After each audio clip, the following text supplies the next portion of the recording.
Capítulo 1. O amor como modificador do comportamento. Estou sentindo um prazer imenso de ser apresentado por alguém que sabe pronunciar o meu nome. Gosto de falar do meu nome porque é um desses nomes italianos lindos que tem todas as letras do alfabeto. Escreve-se Buscaglia, e sua pronúncia pode ser qualquer coisa. Creio que o melhor que já aconteceu com esse nome, em matéria de apresentações, foi quando eu estava dando um telefonema interurbano. A linha estava ocupada e a telefonista disse que me ligaria assim que desocupasse. Quando o telefone tocou, atendi e ela disse: "Quer fazer o favor de avisar ao doutor Buscar que a ligação dele está completada?" Eu perguntei: "Não será Buscaglia?" Ela disse: "Senhor, pode ser qualquer coisa. Estou aqui hoje para lhes falar sobre o amor e chamo a isso de amor na sala de aula. Vocês são mesmo muito corajosos, por me deixarem vir aqui, falar sobre o amor na sala de aula. Em geral me pedem para disfarçar, ou pelo menos acrescentar alguma coisa. Sabe, o amor, como um modificador do comportamento. Aí parece muito científico e não assusta ninguém. É o mesmo que acontece quando dou a minha aula de amor na universidade, e todos os membros da congregação se riem e me cutucam, quando percorro o campus, dizendo: "Ei, você tem aula prática aos sábados?" Assegurei-lhes que não. Eu gostaria de lhes dar uma noção de como comecei com essa ideia de amor na sala de aula. Há cerca de 5 anos, fui entrevistado pelo nosso reitor na escola de pedagogia. Ele é um homem muito formal, sentado atrás de uma escrivaninha imensa. Eu tinha largado, recentemente, o cargo de diretor de pedagogia especial num grande bairro escolar na Califórnia, tendo resolvido que não dava para ser administrador. Era professor e queria voltar para a sala de aula. Sentei-me e ele disse: "Buscaglia, o que é que você deseja estar fazendo, daqui a 5 anos?" Respondi imediatamente, sem hesitação: "Gostaria de estar ensinando o amor a uma turma." Houve uma pausa, um silêncio, como vocês estão fazendo agora. Depois ele pigarreou e disse: "E o que mais?" 2 anos depois eu estava realmente dando um curso desses. Tinha 20 alunos. Agora tenho 200, com uma lista de espera de 600. Da última vez que abrimos as inscrições para o curso, elas ficaram lotadas em 20 minutos. Isso mostra que tipo de entusiasmo e empolgação existe para um curso sobre o amor. Sempre me espanto ao ver que cada vez que a Comissão de Normas Educativas se reúne para resolver os objetivos da educação norte-americana, o primeiro objetivo é sempre a autorrealização ou a autoatualização. Mas ainda não encontrei um curso, da escola primária até a pós-graduação sobre, por exemplo, quem sou eu? Ou para que estou aqui, ou qual a minha responsabilidade para com o homem, ou, se quiserem, amor, ao que eu saiba, somos a única escola no país, e talvez no mundo, que tem uma disciplina chamada amor, e eu o único professor bastante louco a ponto de ensiná-la. Não ensino, nesse curso, aprendo nele. Nós nos reunimos num tapete grande e ficamos sentados batendo papo, durante 2 horas. Em geral a coisa se prolonga pela noite afora, mas nós nos envolvemos pelos menos durante as 2 primeiras horas oficiais e partilhamos os nossos conhecimentos, a tese sendo que o amor se aprende. Há anos os psicólogos, sociólogos e antropólogos nos vêm dizendo que o amor se aprende. Não é uma coisa que aconteça espontaneamente. Acho que acreditamos que seja, e é por isso que temos tantas inibições quando se trata de relacionamentos humanos. No entanto, quem nos ensina a amar? Para começar, a sociedade em que vivemos, e isso certamente é variável. Os nossos pais nos ensinam a amar. São os nossos primeiros mestres, mas nem sempre são os melhores mestres. Podemos esperar que os nossos pais sejam perfeitos. Os filhos sempre se criam esperando que os pais sejam perfeitos e depois ficam muito desapontados e desiludidos e realmente zangados quando descobrem que esses pobres seres humanos não são perfeitos. Talvez o ponto que marque a idade adulta é quando olhamos para essas 2 pessoas, esse homem e essa mulher, e os vemos como seres humanos normais como nós, com inibições, conceitos errados, ternura, alegria, tristeza, lágrimas, aceitando que são apenas seres humanos. e o importante é que, se de fato aprendemos o amor com essas pessoas com essa sociedade, podemos desaprender e reaprender, portanto, há uma grande esperança. Há uma grande esperança para nós todos, mas em algum ponto é preciso aprender a amar. Creio que muitas dessas coisas estão dentro de nós, e nada do que lhes vou dizer será uma grande novidade. O que vão verificar é que alguém vai ter a coragem de se levantar e dizê-lo, e talvez, portanto, libertar isso dentro de vocês, para vocês poderem dizer. É assim que eu também me sinto, e é errado sentir isso? É muito interessante, mas há 5 anos, quando comecei a falar sobre o amor, eu estava muito só, mesmo. Lembro-me, e há algumas pessoas aqui hoje que estavam presentes naquela ocasião, que tive um debate com um colega de outra universidade, sobre a modificação do comportamento versus o afeto. Depois de eu ficar ali gritando e chorando sobre o amor, esse cavalheiro virou-se para mim e disse: Buscaglia, você é inteiramente descabido.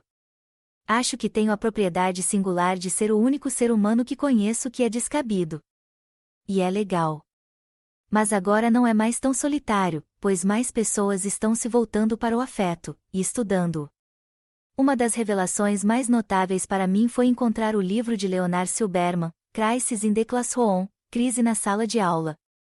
Se nunca o leram, leiam, é fantástico. Provavelmente será um dos livros mais significativos na educação. Já figura na lista dos best-sellers. Toda pessoa que se interesse pelas crianças deve ler o livro de Silberman, inclusive os pais. Todos deviam poder obtê-lo. Esse livro é o produto de uma bolsa Carnegie, dada a Leonard Silberman, um grande sociólogo e grande psicólogo, para descobrir qual o estado da educação norte-americana nos dias de hoje. Ele chegou à conclusão de que, considerando-se que nos Estados Unidos a educação é para todos, estamos funcionando bem no que se refere à alfabetização e aritmética. Nisso somos bastante bons. Mas fracassamos tristemente quando se trata de ensinar aos indivíduos a serem seres humanos. Basta olhar em volta para se verificar isso. O acento está positivamente na sílaba errada. No meu primeiro ano na USC, Universidade da Califórnia do Sul, eu estava ensinando a uma turma. É uma coisa assombrosa, imagino que vocês sintam a mesma coisa que eu, mas o fato é que a gente capta as vibrações do público. As coisas acontecem, entre você e o seu público, se você estiver falando com eles e não para eles. Seria ótimo se pudéssemos fazer com que um grupinho se sentasse e conversasse de verdade, em vez de ter sempre essas coisas maciças. Não obstante, vocês sabem que há certos rostos numa plateia que se sobressaem, certos corpos que vibram. Eles tocam em você e você toca neles. De vez em quando você precisa de apoio, concentra-se neles e recebe um sorriso que diz: Continue, rapaz, está indo bem. Aí você consegue fazer uma porção de coisas. Bem, eu tinha uma pessoa assim nessa turma, uma moça linda. Sentava-se sempre na sexta fileira dos fundos e ficava lá, meneando a cabeça. Quando eu dizia alguma coisa, ela dizia: Ah, sim. Eu a ouvia dizer: Puxa. E então ela anotava coisas, e eu pensava: Ah, estou mesmo me comunicando com ela. Está acontecendo uma coisa linda entre nós, vai ser bom, ela está aprendendo, etc. Aí um dia ela deixou de comparecer. Eu não podia imaginar o que teria acontecido e fiquei procurando por ela, mas ela nunca aparecia. Por fim fui perguntar à diretora do departamento feminino e ela disse: Não soube, essa moça que fazia trabalhos positivamente brilhantes, que tinha uma mente empolgante, uma criatividade como nem se pode sonhar, fora até a Pacific Palisades, local em que há penhascos íngremes, caindo no mar. Ela parou o carro, saltou, jogou-se daquele penhasco e se esparramou nas pedras embaixo. Ainda me entristeço com isso e pensei: o que estamos fazendo, enchendo as pessoas de fatos e nos esquecendo de que são pessoas, seres humanos? Há pouco Carl Rogers disse isso mesmo, a respeito de falta de compreensão. Falou: Sabe que não acredito que alguém jamais tenha ensinado alguma coisa a outro. Duvido da eficácia do ensino. A única coisa que sei é que quem quiser aprender, aprenderá, e talvez o professor seja um fator que facilite, uma pessoa que apresenta as coisas e mostra aos outros como é empolgante e maravilhoso, e os convida a provarem. É só isso que a gente pode fazer, não se pode forçar os outros a comerem, de modo algum, nenhum professor jamais ensinou alguma coisa a alguém. As pessoas aprendem por si. Se examinarmos a palavra educador, vem do latim educare, que significa dirigir, conduzir, guiar. E isso que quer dizer, guiar, ser entusiasmado você mesmo, compreender-se e apresentar o assunto aos outros e dizer: veja como é maravilhoso. Venha comer comigo. Lembrem-se da frase de Tia Mami. A vida é um banquete e a maior parte dos idiotas está morrendo de fome. Assim, comecei a pensar nisso, e está ficando mais fácil porque há mais pessoas, como Silberman, que estão declarando isso e eu não pareço mais tão esquisito. Sorokin, um grande sociólogo, na apresentação do seu livro, The Ways and Power of Love, Os Caminhos e o Poder do Amor, diz o seguinte: as mentes sensatas, as nossas mentes, descrevem enfaticamente do poder do amor. Parece-nos algo de ilusório, chamamos a isso autoilusão, o ópio das mentes das pessoas, noções idealistas e ilusão não científica. Temos preconceitos contra todas as teorias que procuram provar o poder do amor, e outras forças positivas na determinação do comportamento humano e da personalidade, na influência sobre o rumo da evolução biológica, social, moral e mental, na influência sobre a direção dos fatos históricos na organização das instituições sociais e culturais. Ele depois passa a nos mostrar, por meio de estudos científicos, que isso realmente acontece. Será uma pena se você só acreditar naquilo que puder ser comprovado por meios estatísticos. Sinto muita pena de você, se só for governado pelo que pode medir, pois eu tenho curiosidade pelo incomensurável. Interesso-me pelos sonhos, e não só pelo que existe aqui. Não me importa a mínima o que está aqui. Isso eu vejo. Muito bem, Messa, se quiser passar a vida medindo, mas a mim interessa o que está lá fora. Há tanta coisa que não vemos, não tocamos, não sentimos, não compreendemos. Supomos que a realidade seja a caixa em que fomos colocados, e não é, eu lhes asseguro. Abra a porta, um dia, e olhe para fora para ver quanta coisa há. O sonho de hoje será a realidade de amanhã. No entanto, nós nos esquecemos de como sonhar. Buckminster Fuller esteve no nosso campus, recentemente, e esse velhinho maravilhoso apareceu à nossa frente só com um microfonezinho, sem anotações, nem quadro negro, nem aparelhos audiovisuais, e falou para nós, empolgando uma plateia de 3 ou 4 mil, durante 3 horas e 15 minutos, sem parar. Disse coisas maravilhosas sobre a esperança, e o futuro e sua última frase foi: tenho grandes esperanças para o futuro. E a minha esperança está nas seguintes 3 coisas: a verdade, a juventude e o amor. Aí ele desligou o seu microfonezinho e saiu do palco. Verdade, juventude e amor. Será essa a nossa esperança para o amanhã? Creio que as pessoas estão começando a olhar para essa coisa que se chama amor. E agora o fazem sem acanhamento. Estão dizendo: talvez tenhamos de voltar a isso. Disse o Berman. O que falta é o afeto. As escolas são lugares sem alegria nem pensamento, que estão estrangulando as crianças, e destruindo a criatividade e a alegria. Deveriam ser os lugares mais alegres do mundo, sabe, porque cada vez que você aprende alguma coisa você passa a ser uma coisa nova. Você não pode aprender nada sem ter de readaptar tudo o que você é em torno das coisas novas que tiver aprendido. Portanto, gostaria de lhes falar um pouco sobre o que creio ser o ser humano afetuoso. Eu poderia dizer o professor afetuoso, mas não gosto dessa expressão. Sabe, você não é só um mestre, é um ser humano. As crianças podem se identificar com as pessoas, com os seres humanos, mas têm grande dificuldade em se identificar com os mestres. Quando você começar a se comportar como um professor nesse papel, verá que diz todo tipo de coisas que não queria dizer. Preparamos professores. Preparamos professores o tempo todo e os lançamos como belos seres humanos. Depois os colocamos nas salas de aula, e sabem o que eles voltam dizendo? Verifico que digo todas as coisas horríveis que eu achava péssimo quando os outros professores diziam, como: estamos esperando pela Maria, Joãozinho, estamos esperando por você. Ah, adoro o jeito do Joãozinho se sentar. Sabe? E a gente pode bem imaginar Maria dizendo: espere, sua velha chata. Estamos esperando por Maria, com efeito. No entanto, é nesse papel que nos encontramos.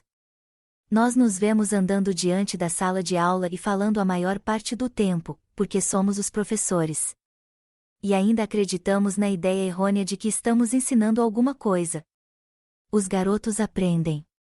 Basta vocês os orientarem, é essa a sua função principal. Estamos fracassando nas escolas de pedagogia porque não estamos ajudando os professores a largarem o papel de mestres e se tornarem seres humanos, compreendendo que são guias. O seu sucesso na sala de aula dependerá de sua compreensão disso, pois um garoto sabe reconhecer um guia. Vou lançar algumas ideias sobre quem é uma pessoa afetuosa, e então, se quiserem adaptar isso a quem é um professor afetuoso, isso é com vocês. Mas eu estou mais interessado em saber quem é uma pessoa afetuosa. Para começar, acredito que o mais importante, provavelmente, é que essa pessoa afetuosa seja uma pessoa que goste de si.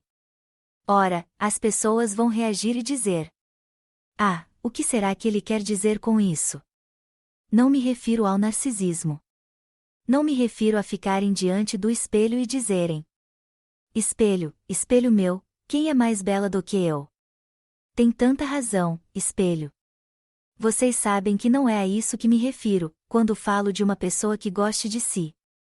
Refiro-me a uma pessoa que goste de si como alguém que sabe que só podemos dar aquilo que possuímos, de modo que é bom começar a conseguir alguma coisa. Você quer ser o indivíduo mais instruído, o mais brilhante, o mais empolgante, o mais versátil, o mais criativo do mundo, pois aí pode dar tudo isso, e o único motivo para possuir alguma coisa é dá-la. Não posso ensinar uma coisa que não sei, é uma frase tão fácil, boba e estúpida. No entanto, temos de dizê-la. Se vou me apresentar diante de um grupo, é bom eu saber alguma coisa ou ter alguma coisa a lhe dizer. Se vou dar uma aula de deficiências da aprendizagem, é bom eu saber alguma coisa a respeito de deficiências da aprendizagem. E só posso ensinar aquilo que sei. Portanto, se pretendo ser um grande professor de deficiências da aprendizagem, então vou ter de saber tudo o que puder sobre as deficiências da aprendizagem. E o extraordinário é que eu poderia ensinar a todos nesta sala tudo o que sei, e, no entanto, não teria perdido nada, continuaria a saber tudo o que sei. Assim, não se trata de dar, e sim de partilhar. Fuller disse, numa noite: para lhes ensinar tudo o que sei, bastariam 15 horas. Imaginem essa mente aguçada, fantástica, esse grande cientista e filósofo. Em 15 horas, poderei ensinar tudo o que sei. No entanto, se ele fizer isso, não terá perdido o que sabe, continuará a sabê-lo. O mesmo acontece com o amor. Eu podia amar a todos nessa sala, se tivesse a oportunidade de conhecê-los, com a mesma intensidade, e ainda teria o mesmo potencial de amar que tenho neste momento. Não terei perdido nada. Mas, primeiro, tenho de possuí-lo. Se o meu amor for neurótico, se for possessivo, doentio, eu só lhes poderia ensinar um amor neurótico, possessivo, doentio. Se o meu conhecimento sobre alguma coisa for vasto e interminável, posso lhe dar isso. Assim, minha responsabilidade para comigo é tornar-me enorme, cheio de conhecimentos, cheio de amor, cheio de compreensão, cheio de experiência, cheio de tudo, de modo que possa dar isso a vocês e vocês, então, possam tomar isso e partir daí. Ninguém frequenta o meu curso de amor por mais de 1 ano. É um curso de 1 ano. Vocês tomam o que tenho para lhe dar. Juntam isso com o que já possuem e vão fazer alguma coisa linda. Entendo a personalidade, por exemplo, não só como a entendem o psicólogo, sociólogo ou antropólogo, mas também como algo que nos vem faltando há muito tempo. Isso é a singularidade. Vejo cada pessoa como sendo um indivíduo singular, tendo dentro de si um fator X, em falta de um termo melhor. Algo dentro do seu ego, que é só seu, diferente de todos, que o leva a ver de modo diferente, sentir de modo diferente, reagir de modo diferente. Acredito que cada um de nós tem isso e só espero que tenham tido a sorte de conhecer alguém na vida que os tenha ajudado a desenvolverem isso. Porque talvez a essência da educação não seja entupi-los de fatos, e sim ajudá-los a descobrir a sua singularidade, ensinar-lhes a desenvolvê-la e depois mostrar-lhes como doá-la. Imaginem como seria o mundo se todos nesta sala tivessem a oportunidade de serem encorajados a serem um ser humano singular. Mas sabem o que é que me parece? Que a essência do nosso sistema educacional é tornar todos iguais uns aos outros. E depois que fizemos isso, nós consideramos muito afortunados mesmo. Vemos isso acontecer o tempo todo. Não estou interessado em sua singularidade. Estou interessado em saber se consegui lhe transmitir o meu ego, e se você conseguir me imitar, fui um mestre bem-sucedido. Conto sempre a história da escola de animais, uma história fabulosa que os educadores usam há anos. Rimos dela, mas nunca tomamos alguma providência a respeito. Um coelho, pássaro, peixe, esquilo, pato e etc. resolveram fundar uma escola. Todos se sentaram para escrever o currículo. O coelho insistiu para que a corrida figurasse no currículo. O pássaro insistiu para que o voo constasse do currículo. O peixe insistiu pela natação no currículo. O esquilo insistiu para que a escalada perpendicular das árvores figurasse no currículo. Todos os outros animais queriam que suas especialidades também figurassem no currículo, de modo que incluíram tudo e depois cometeram o erro glorioso de insistirem para que todos os animais fizessem todos os cursos. O coelho foi magnífico na corrida, ninguém sabia correr como o coelho. Mas insistiram em dizer que era uma boa disciplina intelectual e emocional ensinar o coelho a voar. Assim, insistiram para que o coelho aprendesse a voar e o puseram num galho e disseram: "Voa, coelho." E o pobre coitado saltou, quebrou a perna e fraturou o crânio. Teve uma lesão no cérebro e depois não conseguia mais correr muito bem. Assim, em vez de ter um A na corrida, teve C. E teve D, em voo, porque estava tentando. E a comissão do currículo ficou satisfeita. O mesmo se deu com o pássaro, voava como um louco por toda parte, dando voltas reviravoltas, e ia ganhar um A.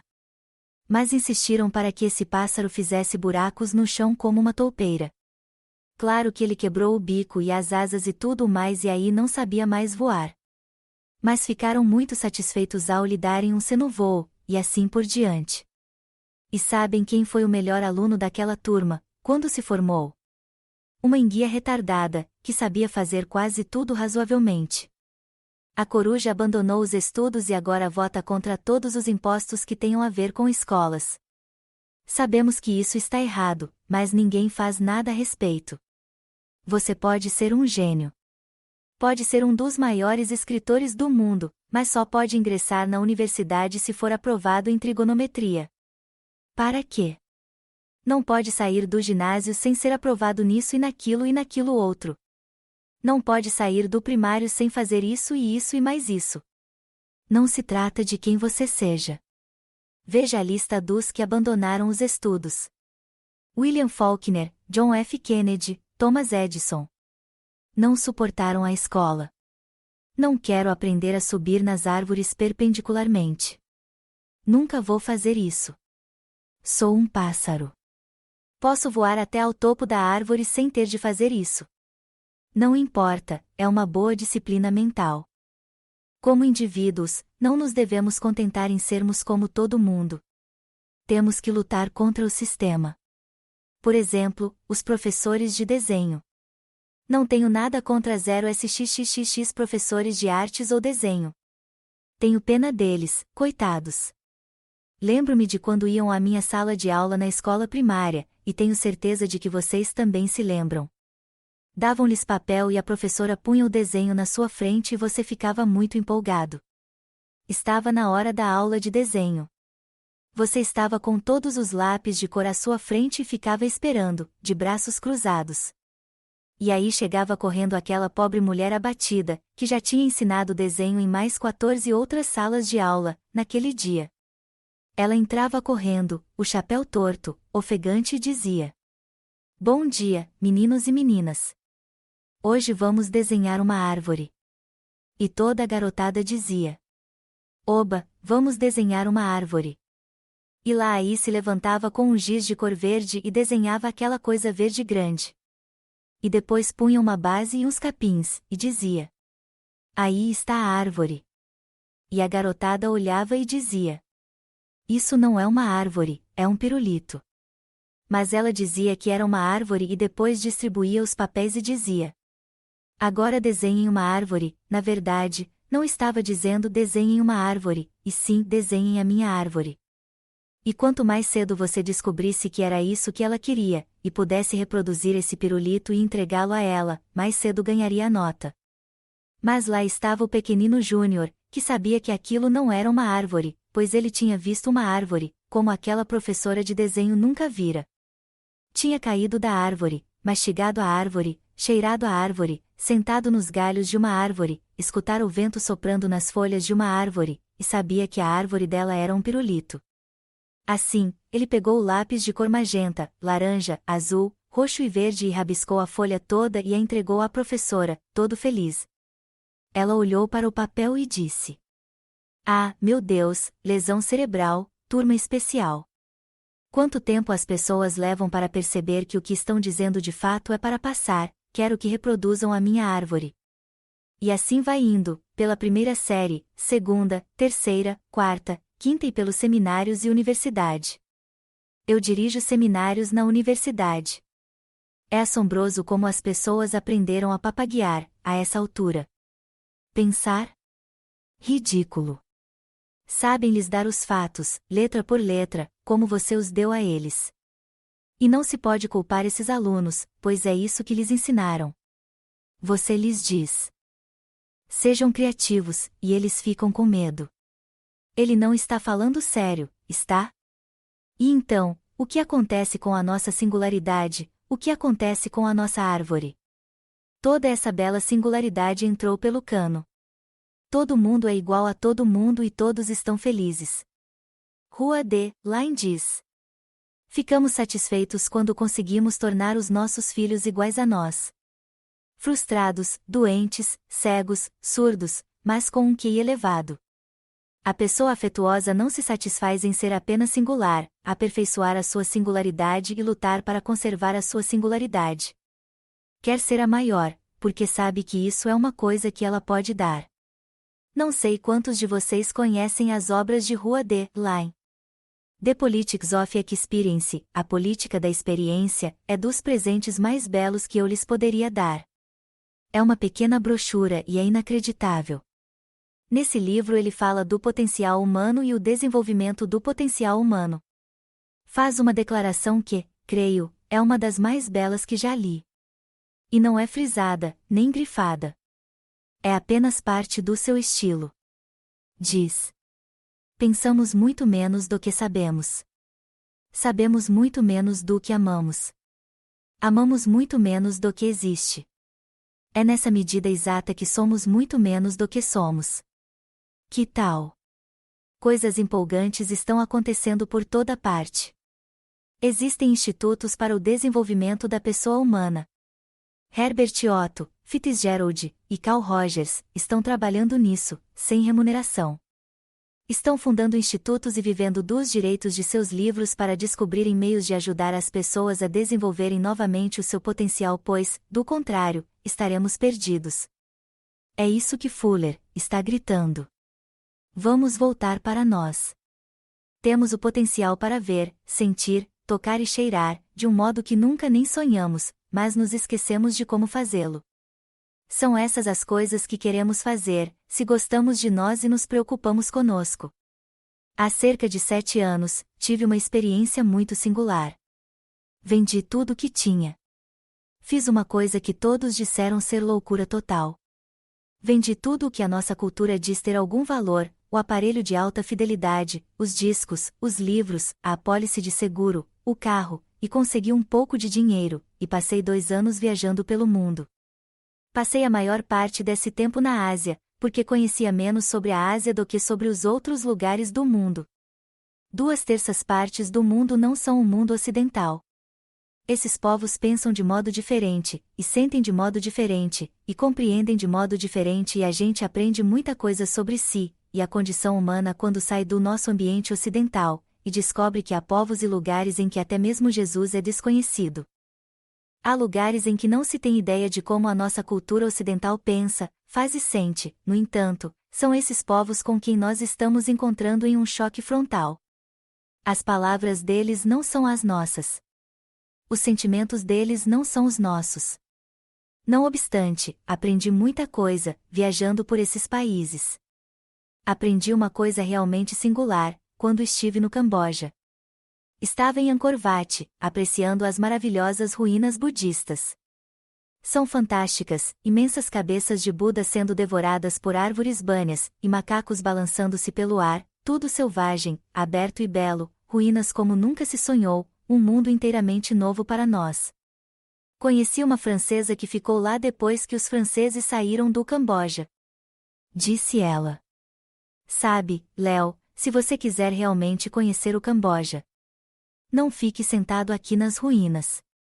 Isso é muito bonito, mas saia e vá conhecer o povo. Veja o que está fazendo. Você chegou em boa hora, pois as monções estão chegando e o modo de vida muda.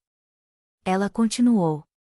Vá ao Tonle Sap, se lembram de sua geografia, é um grande lago que ocupa a maior parte do Camboja, porque o povo agora está empenhado numa atividade muito interessante.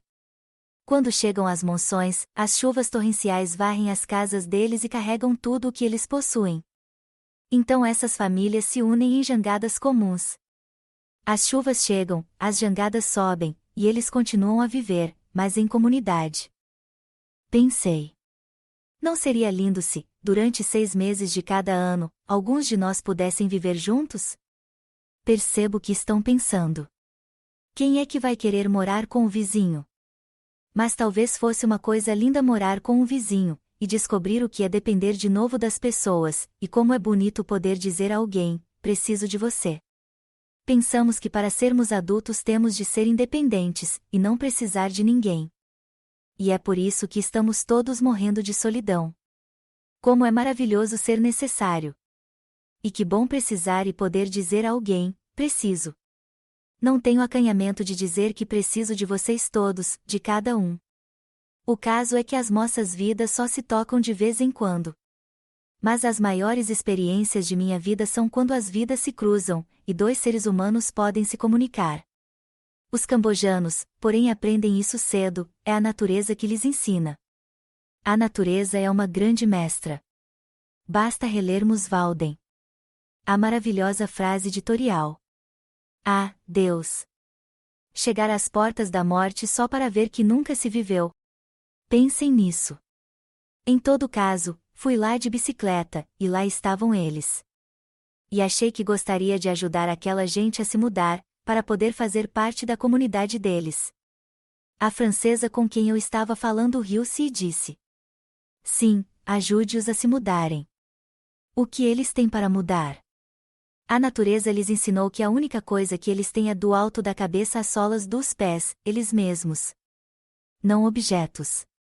Não podem juntar objetos porque todos os anos a monção vem, e eles não têm para onde levar essas coisas. E eu não pude deixar de pensar. O que você faria, Buscaglia, se aparecesse uma monção em Los Angeles, na semana que vem? O que levaria consigo? O seu aparelho de TV? O seu carro? A escarradeira que tia Matilda lhe deixou? A única coisa que você tem para levar é você. Em Los Angeles temos terremotos de que vocês, sem dúvida, já ouviram falar. É uma sensação muito singular, eu lhes asseguro, ver que você não tem controle sobre onde vai ou aonde a casa vai. Há pouco tempo tivemos um terremoto grave em Los Angeles, que afetou muito a minha casa. O teto da sala desabou e a lareira desmoronou. Ficamos sem água. De repente, aquilo nos ensinou o valor das coisas, mostrou-nos de novo que os objetos são tolos, e que só tínhamos a nós mesmos. Saí da casa quando tudo estava caindo em volta de mim. Amanhecia e havia um raio de luz aparecendo no céu. Tem um grande pessegueiro no quintal dos fundos. Lá estava ele, todo em flor. E, de repente, numa fração de segundo, me ocorreu. Sabe, o mundo lindo vai continuar, com ou sem você, homem. E, quanto a mim, valeu o preço do terremoto, para que eu me lembrasse disso de novo. Há anos que os filósofos e psicólogos nos vêm dizendo isso. Você é tudo o que você tem. Portanto, torne-se a pessoa mais bela, terna, maravilhosa do mundo. E, então, há de sobreviver para sempre. Lembram-se de Medeia, na tragédia grega? Lembram-se da frase daquela bela peça, em que tudo se foi e o oráculo chega para ela e diz: Medeia, o que resta? Tudo está destruído, tudo se foi. Ela diz: O que resta? Eu. Isso é que é mulher. Como assim, o que resta? Resta tudo. Resto eu. Quando reconhecer essa importância, o respeito, o amor por si próprio, e perceber que todas as coisas vêm de você, então poderá se dar aos outros. Então, chegou a um lugar muito importante, porque se você não gostar de si mesmo sempre pode tornar a aprender a gostar de você. Pode criar um novo ego. Você é capaz disso. Se não gostar do grupo com quem está convivendo, risque-o e arranje outro. Se não gostar do elenco das personagens com quem está metido, livre-se dele e arranje uma turma nova. Mas é você quem tem de fazer isso. E isso é coisa sua. Muito bem, então isso é o número 1. E se não dissermos mais nada, só isso, acredito de todo o coração que assim mesmo lhe deixei alguma coisa. Uma volta a você. Saint-Exupéry, o filósofo francês, faz uma declaração magnífica em um de seus livros, e ele escreveu uns lindos. Disse ele: Talvez o amor, e podem substituir por educação, se quiserem, seja o processo de eu conduzi-los delicadamente de volta a si. Não tenho uma definição do amor, mas essa me parece das mais sadias que já ouvi. Talvez o amor seja o processo de eu conduzi-los delicadamente de volta a si. Não para quem eu quero que você seja, mas a quem você é. Não sei quantos de vocês conhecem a livraria City Lights, de São Francisco, mas é um lugar incrível, e, se um dia forem a essa cidade, tem que ir lá. São 3 andares de brochuras. Vocês nunca imaginaram que existam tantas brochuras no mundo, mas há uma seção que é exclusiva. É uma seção que publica manuscritos de gente como vocês e eu, que são poetas e escritores frustrados. Numa seção, oferecem poesias. Basta mimeografar num papel, grampear, colocá-las na prateleira, e pôr num dos cantos. 5 cêntimos, por favor, para cobrir o preço do papel. E as pessoas as compram e as leem, mesmo. Eu estava andando por ali e vi um livro cujo título me impressionou. Só havia 500 exemplares publicados e depois explicou como foi. O nome do livro era Não Sou Nem Sacrilégio nem Privilégio. Posso não ser competente nem excelente, mas sou presente. Aquilo pareceu saltar da prateleira e bater na minha cara. E pensei: bem, muito bem. Abri o livro e vi que era escrito por uma moça que só se assinava Michele. Ela fazia as ilustrações e os poemas e eu passei os olhos, como costumo fazer, pulando o prefácio e entrando direto no assunto. Encontrei um poema que me atraiu e o li. Dizia o seguinte: Minha felicidade sou eu, não você. Não só porque você pode ser temporário, mas também porque você quer que eu seja o que não sou. Pense nisso nos termos de um educador. Não posso ser feliz quando mudo. Só para satisfazer o seu egoísmo. Nem posso me sentir contente quando você me critica por não ter os seus pensamentos, ou por ver como você vê. Você me chama de rebelde. No entanto, cada vez que rejeitei as suas crenças, você se rebelou contra as minhas. Não procuro moldar a sua mente. Sei que você está se esforçando muito para ser só você. E não posso permitir que me diga o que ser. Pois estou me concentrando em ser eu. E escutem essa frase. Você disse que eu era transparente. E fácil de esquecer. Mas então por que tentou usar a minha vida? Para provar a si mesmo o que você é? Pensem nisso como professores. Pensem nisso como amantes. Pensem nisso como cidadãos. Pensem nisso como pais e mães. Aplicável a todos. Você disse que eu era transparente e fácil de esquecer. Mas então por que tentou usar a minha vida para provar a si mesmo o que você é? Depois voltei atrás para descobrir quem era Michelle. E encontrei essas linhas na introdução. Diz assim: Michelle passou tão pouco tempo conosco, antes de escolher aquela praia brumosa para continuar o seu caminho. Foi em julho de 1967, e você só tinha 20 anos. Ela nos deixou 25 poesias. Achou muito difícil ser só eu. Esperamos que essas poesias estejam apresentadas como você desejaria, Michelle. Você está presente, nós amamos, precisamos de você e prometemos que será sempre lembrada, até nos encontrarmos de novo. São Francisco, julho de 1969. Acho que a segunda coisa mais importante no indivíduo afetuoso é que ele se liberta de rótulos. Sabe, o homem é uma criatura incrível, incrível mesmo. Faz coisas maravilhosas. Tem uma mente criativa maravilhosa.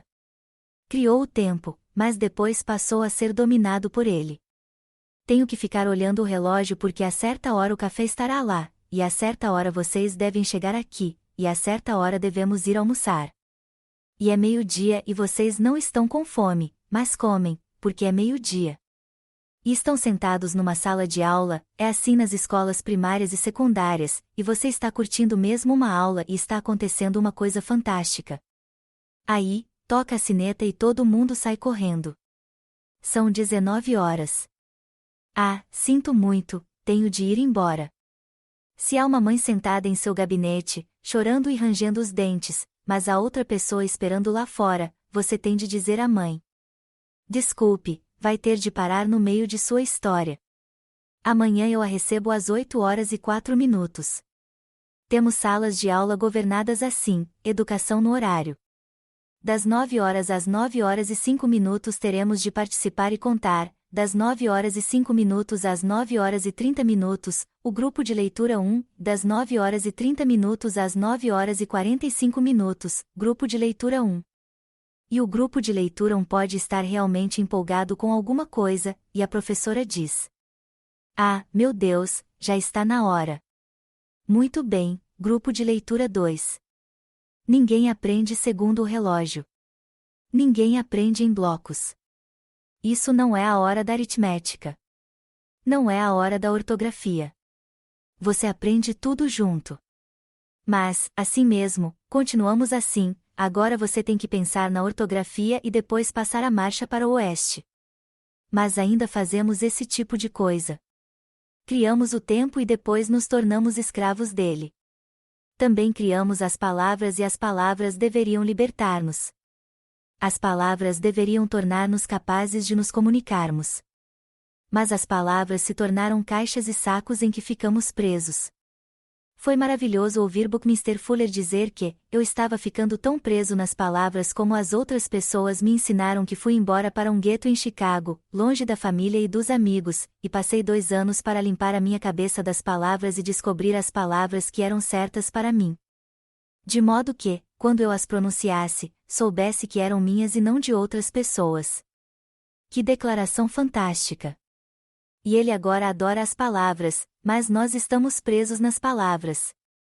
Quando Timothy Leary estava fazendo um trabalho fantástico em Harvard, na psicolinguística, fez uma declaração da qual nunca me esquecerei. Disse ele: as palavras são o congelamento da realidade. Ensinamos às crianças o sentido das palavras antes que elas sejam realmente capazes de compreender e se rebelarem. E, como as palavras, ensinamos o medo, os preconceitos, ensinamos todo tipo de coisas. E hoje, no sentido de que as palavras são um fenômeno distanciador, basta alguém cutucá-lo e dizer: cuidado com esse buscaglia, bicho, ele está na lista, é comunista. Puxa, e eu estaria liquidado. E tudo o que eu dissesse seria filtrado através dessa palavra. Comunismo. No entanto, uma universidade do leste realizou uma pesquisa, nos Estados Unidos, sobre o que significa comunismo. Andaram falando com o homem da rua, perguntando: como você definiria o comunismo? E algumas pessoas ficavam mesmo muito assustadas. Vocês deviam ler essa pesquisa, é divertidíssima. Uma mulher disse: bem, não sei bem o que quer dizer, mas acho bom não ter nada disso em Washington. Ora, essa é uma boa definição do comunismo. E todas eram do mesmo calibre. Basta você ser comunista e será expulso da cidade. E você nem sequer sabe o que significa. E assim é com o negro, com o mexicano, com protestantes, com católicos, com judeus. Basta você ouvir um rótulo para pensar que sabe tudo sobre ele. Ninguém jamais se dá ao trabalho de dizer. Ele chora. Sente. Entende? Tem esperanças. Ama os filhos. Palavras. Você, se for uma pessoa afetuosa, há de governar as palavras, não permitindo que elas o governem. Você se dirá o que significa essa palavra só depois de descobrir, por experiência, o que significa, não por acreditar na definição de outras pessoas. Quando eu estava crescendo, tive uma experiência muito interessante. Nasci em Los Angeles, de pais imigrantes, italianos, claro, e morávamos na cidade, bem na zona do gueto, com todos os outros italianos. Era meio lindo, na verdade. Quando eu tinha 1 ano de idade, meus pais tiveram que voltar à Itália e me levaram com eles.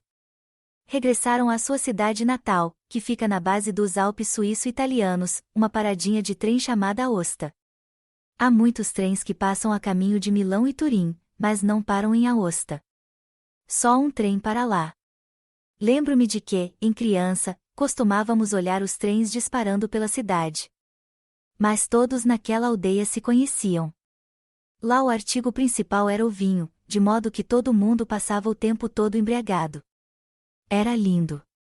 O fantástico era que todos se interessavam por todos. A intimidade. Se Maria ficava doente, todos na aldeia sabiam, e lhe levavam galinhas e abobrinha e tomavam conta dos filhos dela e assim por diante, porque era uma comunidade de pessoas, de seres humanos. Então, depois que eu fiz 5 anos, os meus pais resolveram voltar para Los Angeles. E falam de choque de aculturação. De repente, lá estava eu jogado na cidade, e ninguém queria saber se eu estava vivo ou morto. Uma coisa interessante sobre rótulos é que, naquela ocasião, a máfia estava imperando e todos os italianos eram considerados membros da máfia. Eu era chamado de Dago, e Vop, gringo. Sabe, os garotos diziam. Deu fora, seu gringo fedorento. Lembro-me de que fui perguntar ao meu pai. Papai, o que é um Vop? O que é um Dago? Ele disse.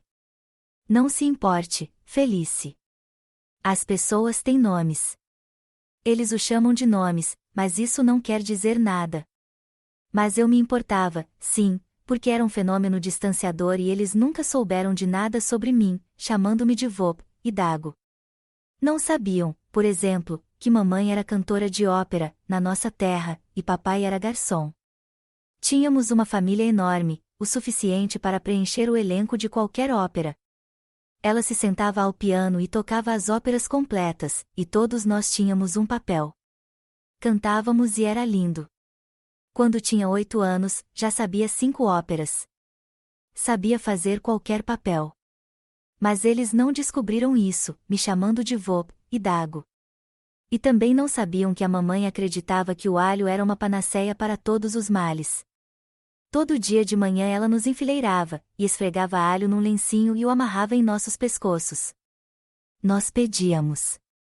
Mamãe, não faça isso. Ela dizia. Calem a boca.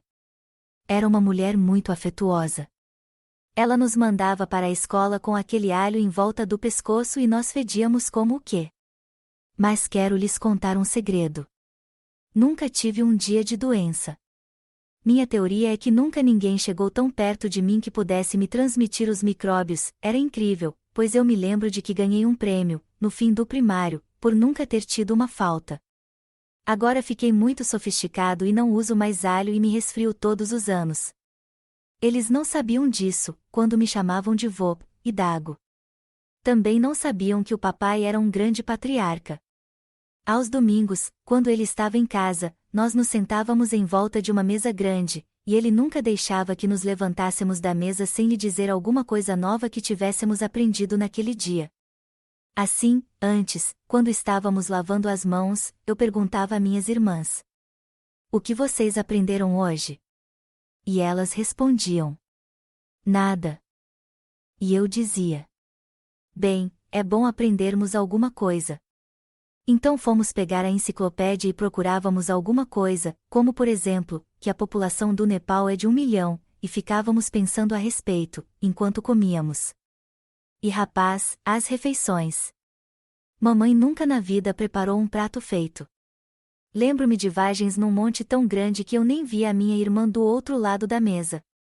Comíamos e quando acabávamos o papai empurrava o prato e se virava para mim e perguntava: Felice, o que é que você aprendeu hoje? E eu respondia: a população do Nepal é de 1, e nada jamais era insignificante para aquele homem. Ele se virava para minha mãe e dizia: mamãe, sabia que, e nós olhávamos para eles e dizíamos: extravagantes. E perguntávamos aos nossos amigos: vocês têm de falar sobre o Nepal aos seus pais? Eles diziam: os nossos pais não se importam se sabemos ou deixamos de saber as coisas. Mas quero contar um segredo.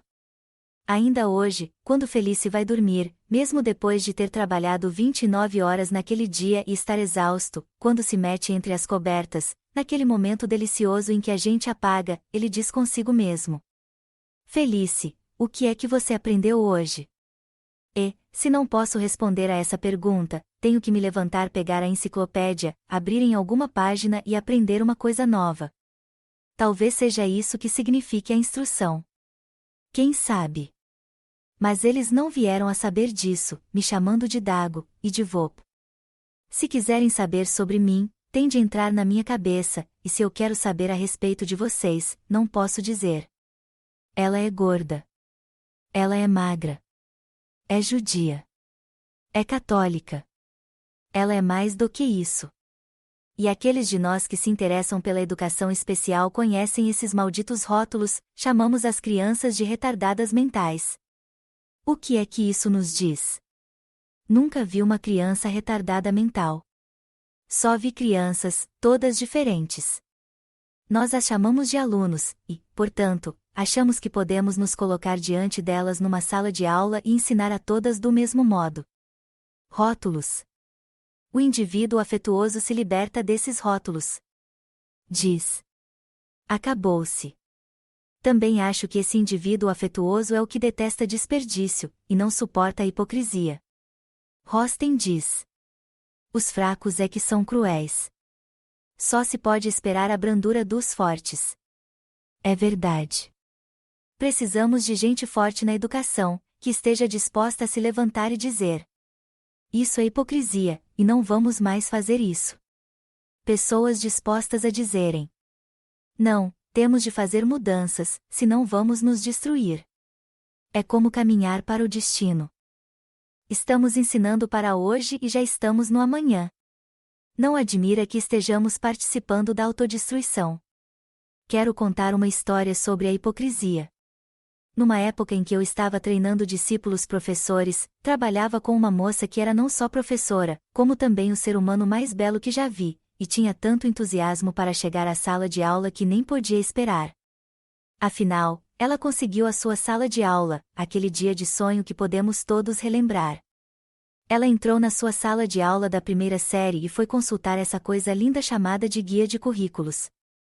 Sabe, para mim, os livros são sagrados, mas eu não hesitaria um minuto em participar da maior queima de guias de currículo do mundo. Em todo caso, ela olhou esse maldito guia de currículo e viu que na primeira série naquele distrito escolar da Califórnia, e isso foi apenas há uns 2 anos, ensinava-se a loja.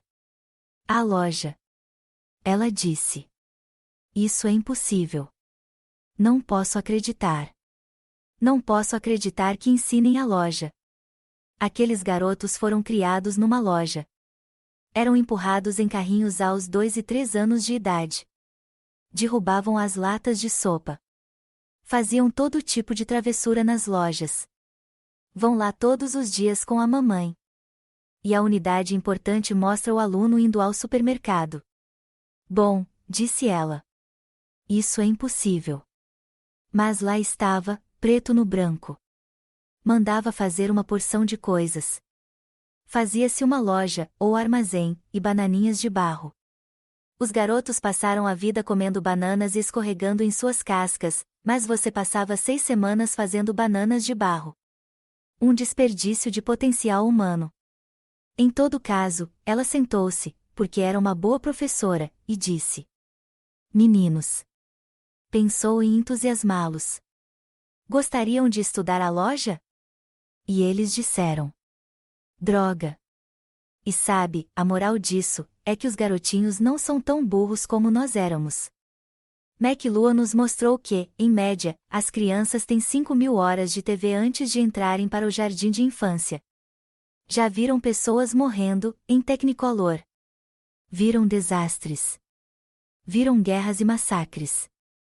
E depois nós as levamos à escola e procuramos interessá-las e motivá-las lendo, Ivo viu a ave. Ela então disse uma coisa linda. Está bem, então, o que gostariam de fazer? E um dos garotos falou: Ah, o meu pai trabalha na propulsão a jato, e podia nos trazer uma nave espacial, e podíamos instalá-la na sala e fazê-la funcionar. Todos voaríamos à lua. E os demais garotos exclamaram: Legal! Ela, então, pensou um pouco e disse: Está bem, diga ao seu pai para trazê-la. E no dia seguinte ele levou uma miniatura de uma nave espacial e a instalou. Explicou tudo sobre a nave, o que eles estavam tentando fazer, quais eram suas peças. E escreveu o vocabulário no quadro negro. Aquilo era a primeira série. Só se estuda naves espaciais quando se está na universidade. O que é que vão estudar na universidade, se fazem isso na primeira série? Bom, não podemos permitir que isso aconteça. Isso é horrível. Eles têm que ir ao supermercado. Mas devia ver o que estava acontecendo. Estavam aprendendo conceitos matemáticos que você nem poderia conceber. Foram fazer um passeio no sábado à propulsão a jato e lhes mostraram naves espaciais de verdade. A cabeça deles estava espocando. Também tenho pena dos orientadores que têm de proteger esse guia de currículos por ser esse o seu serviço, coitados. Eles querem fazer alguma coisa melhor, mas cá está, e o seu trabalho é ensinar isso aí, e o trabalho deles é andar com o livro por aí e respeitá-lo. Assim, a orientadora entrou naquela sala e olhou em volta. Lá estava uma nave espacial, na parede coisas nunca vistas, uma lista de palavras que nem ela conhecia, em sua maioria, fórmulas pelas paredes, todo tipo de coisas esquisitas que os garotos entendiam e se sentiam felizes em fazer. E ela perguntou à senhora W. Onde está a sua loja? E a senhora W respondeu: Bem, sabe, os garotos queriam voar até a lua, de modo que instalamos uma, a orientadora disse. Não obstante, senhora W, leu o guia de currículo? Diz que a primeira unidade nesse distrito escolar é a loja. Depois, ela deu um vasto sorriso, porque era um amor de criatura, e disse: Você vai ter uma, não vai, meu bem? Então a senhora W disse aos garotos: Vocês querem que a senhora W esteja aqui no ano que vem? E eles disseram: Queremos, sim. Bem, então temos que ter uma loja. E, sabe, os garotos foram maravilhosos, como são sempre que a gente é um ser humano. Disseram: Bom, mas vamos fazer isso depressa. E, assim, fizeram uma unidade de 6 semanas em 2 dias. Juntaram aquelas malditas caixas, e fizeram as bananas de barro e, depois, hipocrisia ou não, cada vez que a orientadora entrava, iam para a caixa registradora e diziam: Quer comprar umas bananas de barro? E depois que ela ia embora, satisfeita, continuavam a voar para a lua. Não podemos nos dar ao luxo de permitir que essas coisas continuem assim. Algum professor tem que se levantar e dizer: Não os levarei para mais nenhuma loja. Se quiser levá-los, leve você. Também acho que um indivíduo afetuoso é espontâneo.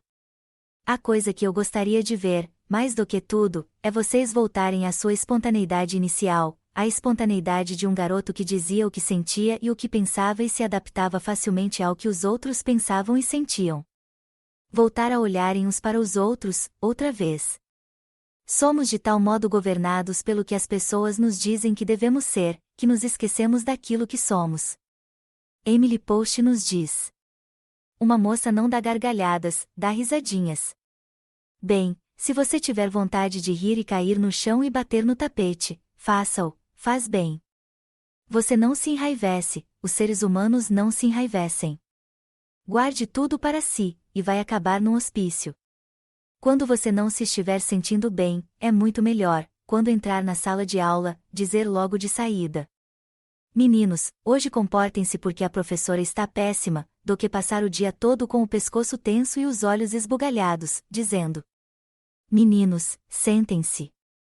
Se você adotar esse método, verá que os meninos entendem isso, e que vão ficar sossegados, pois se identificam com um ser humano.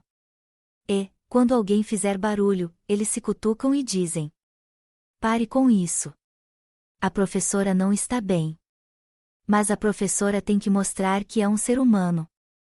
Se tiver vontade de rir da brincadeira de um garoto, ria. Sempre fico assombrado quando, visitando as escolas, as professoras morriam de rir na sala dos professores por causa de alguma coisa que Joãozinho tinha dito. Mas não deixavam que o menino os visse morrendo de rir. Diziam: agora basta, Joãozinho. Porque não podiam rir diante de Joãozinho. Tinha graça. Joãozinho, você é um palhaço. Agora, sente-se e cale-se. Por que não ser natural? Sejam espontâneos. Mas temos de pedir licença para tudo porque não podemos mais confiar nos nossos sentimentos. Eu sempre me divirto quando falo com pessoas de cerimônia. Antes de entrar, já sei o que vai acontecer. Tenho um sentimento forte quanto a tocar nas pessoas. A espontaneidade, sabe, acredito nisso. Quando você toca em alguém, sabe que ele existe. O movimento existencialista alcançou o zênite quando disse: a fim de se tornar você, você tem de matar alguém ou se matar, porque então sabe que está sendo. Se pôde saltar de cima de um prédio, devia estar vivendo. Porque somos tão alienados que ninguém olha para você, ninguém toca em você. Ninguém o reconhece no ambiente. Você é o homem invisível. Não é preciso ir até aí. É só tocar em alguém. É bom. Sabe, na Europa todos se abraçam e se beijam. Na minha família, nas festas de Natal e todos os feriados, todo mundo entra pela porta e todos se beijam. É a primeira coisa que se faz, desde os bambinos até o vovô. Nós trocamos doenças e é lindo. Mas Emily nos diz que uma senhora estende a mão ao Senhor, se assim desejar. Fenômenos distanciadores. Se vocês querem ver como nos tornamos alienados, observem o que acontece quando se abre uma porta de elevador. Todos estão ali de pé como zumbis, olhando para frente, as mãos ao lado do corpo. Não estendam a mão, podem tocar em alguém. Deus nos livre. Assim, ficamos todos em posição de sentido e a porta se abre e um sai e outro entra e se vira imediatamente olhando para frente. Quem lhe disse que você tinha de olhar para frente? Sabe, adoro entrar num elevador e me virar de costas para a porta. E olho para todos e digo: oi. Não seria ótimo se o elevador enguiçasse e todos nos conhecêssemos? E aí acontece uma coisa incrível. A porta se abre no andar seguinte e todos saltam. Há um louco no elevador, quer nos conhecer. Voltando ao ser humano e a gostar da condição humana. Voltando a dizer que você é humano e eu sou humano, fazemos coisas loucas. Mas somos belos. Somos as criaturas mais belas do mundo. Ser humano é bom. Quando compareço a reuniões de pessoas de cerimônia, há sempre a senhora fulana de tal, que me recebe à porta. Ela diz: ah, doutor Buscaglia. Que bom. Essa é a nossa apresentação, ela com as mãos dos lados. Então eu estendo a mão para apertar a dela. Ela pensa: o que é que ele está fazendo? Eu agarro a mão dela e ponho a minha sobre a dela e ela, muito nervosa, me leva para a sala, onde todas as outras senhoras estão sentadas, em semicírculo. E estão todas na posição número 1. Um joelho sobre o outro, as mãos dobradas de leve no colo e um sorriso no rosto. Aprendem isso, sabe? Seria muito mais confortável se elas se jogassem no chão, apoiadas num cotovelo. Mas nunca vi isso, teriam acesso, se visse. Posição número 1. Todas. O que está acontecendo conosco? O que está acontecendo com a nossa espontaneidade? Você se sente feliz, diz às pessoas que está feliz. Entra na sala de aula e diz: hoje me sinto tão alegre que vamos curtir o dia todo. Por que não deixar que saibam? Ria. Chore. Outra coisa. Os homens não choram. Quem foi que disse isso? Eu choro por tudo. Meus discípulos sempre sabem que li os trabalhos deles porque quando encontro alguma coisa que me comove, eles veem marquinhas de lágrimas ali. Identifico-me muito com Dom Quixote de La Mancha. Esse bicho maravilhoso atacava os moinhos de vento. Claro que não se pode vencer um moinho de vento, mas ele não sabia disso. Ele atacava o moinho de vento e este o derrubava. Mas ele tornava a se levantar e atacava de novo, e era derrubado. Minha impressão, quando larguei aquele livro, foi que ele devia estar bem calejado, mas, rapaz, levava uma vida maravilhosa. Sabia que estava vivo. Ah, Deus, chegar às portas da morte só para ver que nunca viveu. Isso não se aplicava a Dom Quixote. Ele sabia. E quando produziram o lindo musical O Homem de La Mancha, no final, quando ele morre, todas as pessoas que ele amava estavam em volta dele, todas chorando a sua morte. Ele não estava chorando por sua morte, pois tinha vivido. Por fim, ele se levanta e dos fundos do palco aparece uma grande escadaria, com um raio de luz brilhando para baixo. Ele apanha sua lança e olha para todos os que ama e sorri e sobe por essa luz. E a orquestra e o coro cantando em altos brados, o sonho impossível. Eu estava sentado na plateia com as lágrimas me escorrendo pelas faces. Uma mulher ao meu lado cutucou o marido e disse: olhe, bem. Aquele homem está chorando. E eu pensei: sua boba, agora vou lhe dar uma coisa para realmente contar aos seus amigos em casa. Aí puxei o lenço e chorei de verdade. Isso a deixou biruta. Ela poderá se esquecer do Dom Quixote, mas nunca há de me esquecer. Acho que a pessoa afetuosa deve voltar à espontaneidade, voltar a tocar nos outros, segurar os outros, sorrir para os outros, pensar nos outros, interessar-se pelos outros. Sabe, quem quiser me abraçar, nessa plateia, pode me abraçar, não vou me desintegrar. Fico aqui o dia todo se isso significar voltar a nós, nos juntarmos de novo. Os abraços são de graça, são gostosos, se não acreditarem, experimentem. Por fim, eu acho que o indivíduo afetuoso é aquele que não se esqueceu de suas próprias necessidades. Dizer isso é uma coisa assombrosa. Mas nós temos necessidades. Não precisamos de muita coisa, fisicamente, na verdade, embora pensemos que sim, mas passamos o tempo todo satisfazendo nossas necessidades físicas e as de nossos filhos. Nós nos alimentamos bem, em geral temos boas casas. Cuidamos de tudo isso. Vamos ao médico se nos sentimos mal. Mas as necessidades mais importantes de todas são as que temos dentro de nós. A necessidade de sermos vistos, de sermos conhecidos, de sermos reconhecidos, uma necessidade de realização, a necessidade de desfrutar do nosso mundo, de ver a maravilha contínua da vida, de poder ver como é maravilhoso estar vivo. Mas nós já nos esquecemos de como é nos olharmos. Não nos olhamos, não nos ouvimos, não nos tocamos, Deus nos livre. Nem mesmo em nossos filhos. Vocês sabem que, na nossa cultura, quando um guri tem 3 anos nós o tiramos do colo e dizemos: não se faz essas coisas, é piegas. Não se faz isso com o pai. Saia do meu colo, o que é isso, beijando o pai com 3 anos de idade? Você já é um homenzinho. Os homens não beijam homens. Pode ser que não saibam disso, mas na cidade de Los Angeles há uma postura municipal que considera contravenção 2 homens se abraçarem. Que tal essa? Chegamos a esse ponto. Um dia desses vocês vão ver que fui preso porque abraço todo mundo. Eu abraço o nosso reitor. Isso o deixa alucinado. Ninguém nem chega ao outro lado da escrivaninha dele. Tem 3 quilômetros de extensão. Quando o encontro no elevador, eu o abraço e digo: olá, reitor. Entende-se como é que se criou uma filosofia como o existencialismo primitivo, na nossa geração, na nossa época, e está aí a nossa tremenda alienação. Serei real? Existo? Porque ninguém olha para mim. Ninguém me toca. Falo com as pessoas e elas não me ouvem. Estão espiando por cima do meu ombro, para ver quem mais está presente.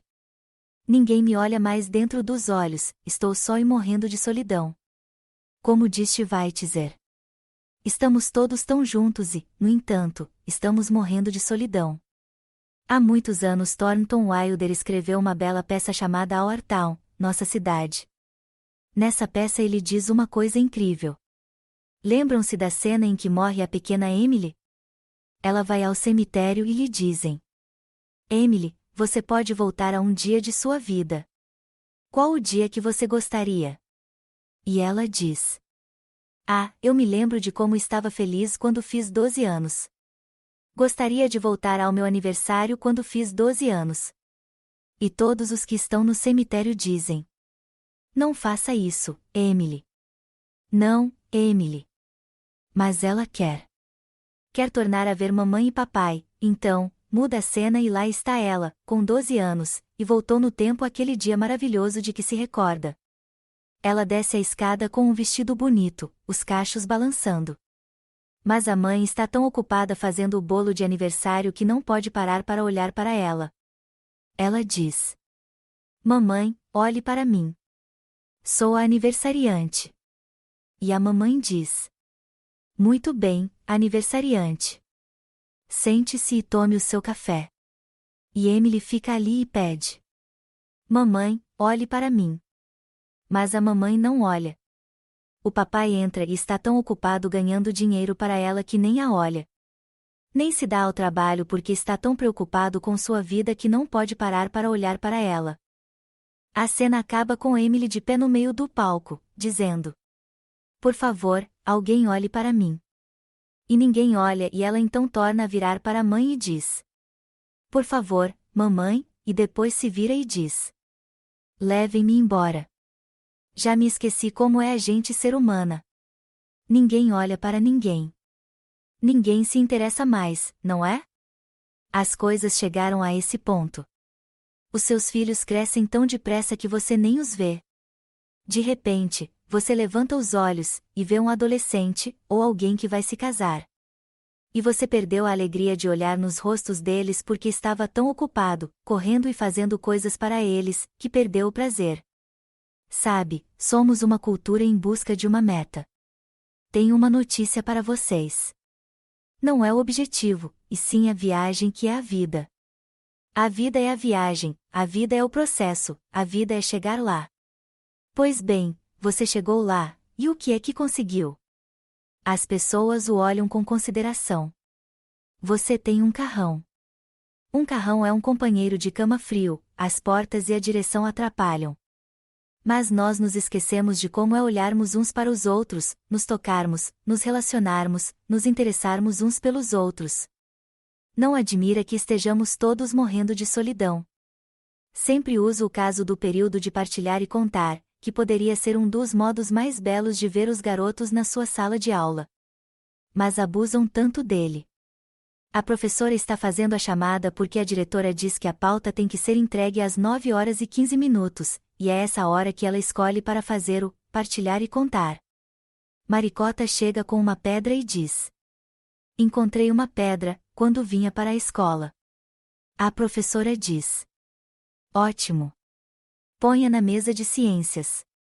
Mas podíamos pegar a pedra, olhar para ela e dizer: O que é uma pedra? Maricota, de onde vem uma pedra? Quem fez a pedra?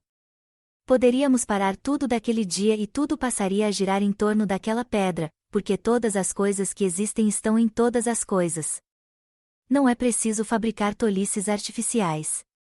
Está tudo aqui, não do lado de fora. Está tudo aí. Tudo o que há a saber está numa árvore. Tudo o que há a saber está num ser humano. O garotinho vai para a frente da turma e diz: Ontem o meu papai bateu na minha mamãe com um martelo e chamaram a ambulância e levaram ela e ela está no hospital. e a professora diz: Está bem, o seguinte. Está na hora de ver as crianças, e sabe como custa pouco? Basta você olhar para baixo e dizer sim, ou que vestido lindo. A garotinha vai usar aquele vestido todo dia, o resto do ano, porque você o notou. Ellis Page fez um excelente estudo sobre o afeto, quando pegou sua turma e a dividiu em 3 grupos, A, B e C. Em cada trabalho do grupo A, ele só deu uma nota. Lembre-se de quando vocês escreviam aqueles trabalhos maravilhosos, que eram um pedaço de vocês, e depois viam que o recebiam de volta só com uma nota neles. Um A, um B, ou um C, um D, um F. Não tinha significado. Você procura em algum lugar uma manchinha de macarrão ou talvez onde se derramou o café, de modo que possa ver que o cara talvez o tivesse lido mesmo. Ao grupo B, ele deu uma nota e uma palavra, como, bom, ótimo, excelente, bom trabalho. No grupo C, ele parou e escreveu uma carta a cada um dizendo: Caro Joãozinho, a sua sintaxe é atroz. Sua gramática é inacreditável. Sua ortografia nem existe e a sua pontuação parece a de James Joyce. Mas, sabe, ontem eu estava sentado na cama, conversando com minha mulher, e disse: Sally, ele tem ideias lindas nesse trabalho.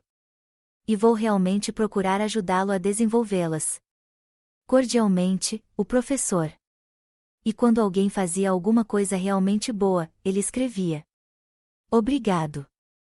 Você está sempre me surpreendendo. Um trabalho tão bom, com tantas boas ideias. Guarde-o, mal posso esperar para ver o que você vai dizer depois. E, então, ele fez uma pesquisa estatística. O grupo A permaneceu na mesma. O grupo B ficou estacionário e o grupo C cresceu e se desenvolveu. Vejam o estudo Pygmalion in the Classroom, Pygmalion na sala de aula. É outra brochura. Todos os educadores deviam lê-lo. E falam de esperanças. Esse pessoal de Harvard chegou e disse a todos os professores como vocês. Agora vamos para a sua sala de aula e vamos fazer, não são as palavras exatas, mas a essência, vamos fazer um teste a ser chamado o teste de Harvard de jatos intelectuais. O que esse teste vai medir é quais os garotos de sua sala de aula que se vão desenvolver intelectualmente durante o ano que vão passar na sua turma, e vai classificá-los. Nunca falha. Vamos poder lhes dizer, e imaginem que ajuda isso vai ser.